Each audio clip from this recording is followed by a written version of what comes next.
Southern comfort running through my veins. My mama was the wind and my daddy was a train. I'm the second coming of the midnight rider. I'm a modern day old soul singer, son of a gun and guitar slinger. I spent 10 years picking on a 6-string, working the bar scene, burning it down to the ground, looking for a sound that ain't been found by no one else, sticking true to myself. So I took it up a highway, southbound interstate, counting on a big break, trading my legs for tips, learning to live like I never did. I was dead broke, like a bad joke. Got Southern comfort running through my veins. My mama was the wind and my daddy was a train. I'm the second coming of the midnight rider. I'm a modern day old soul singer, son of a gun and guitar slinger.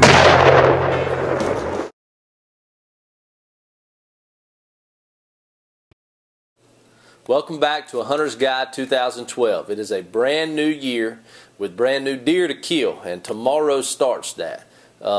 Deer season comes in bright and early tomorrow morning, and I will be in the deer stand trying to harvest a big old buck first thing before all y'all. What our program is about, same as last year. Our game plan is to help you get on the biggest buck or doe or whatever you want to kill and try to get that deer on the ground for you. And we're going to try to give you insight as to what we see out in the woods as we're working every day. And we're going to start off just like we do always with the weather. After the weather, we're going to do a stand selection, give you a reason why we think you need to be hunting where. And then after that, we're going to do success and failure stories. And send us your success and failure stories each and every week, because we like to promote them and show everybody else what's working and what's not for them. So stay tuned. We're going to start off with Joey with the weather. I think he's got some positive things to tell us about.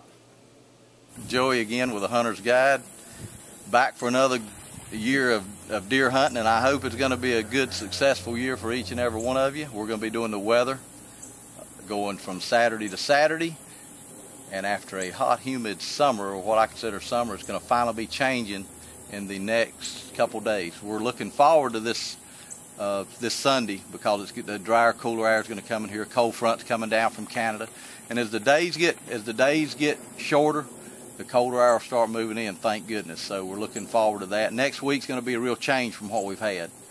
There could be a shower Saturday night, followed by cooler weather.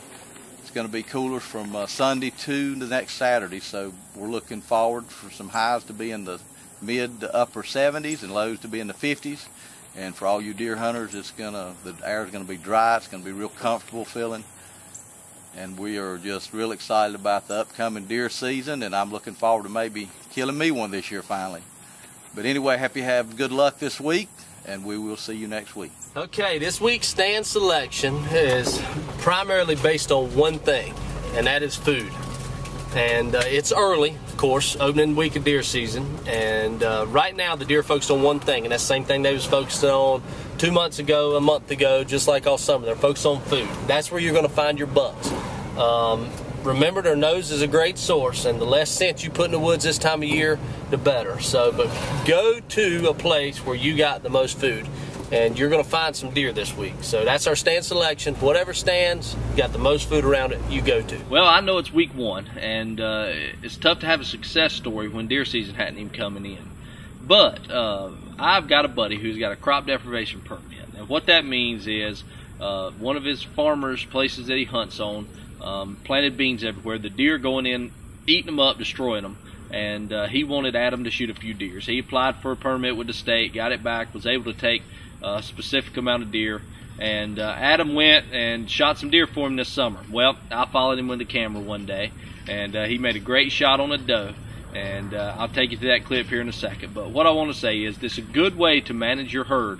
When you've got that many deer eating up that many crops, you know, it's always a good thing to cut down on the number of deer, because you're going to see more bucks with less deer, and that's all there is to it. So here's Adam and his success story this past July.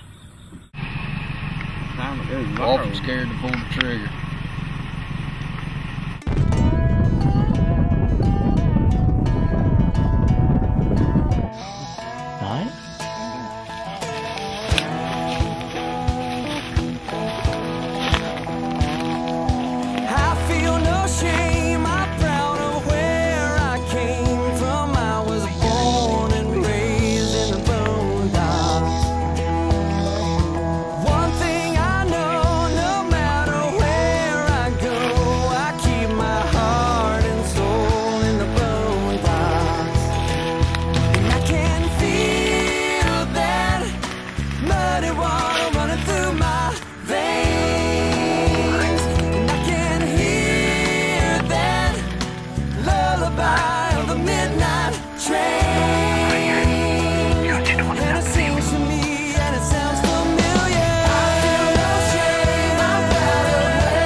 concludes our show for the week. And just so you know, what Adam did is 100% legal. And the farmer is very happy and tickled about it, and has actually gave him permission to hunt throughout the rest of the year on that piece of property. I want you to go to Facebook and like a Hunter's Guide webpage. On that webpage, I want you to start posting pictures, failure stories, success stories, whatever.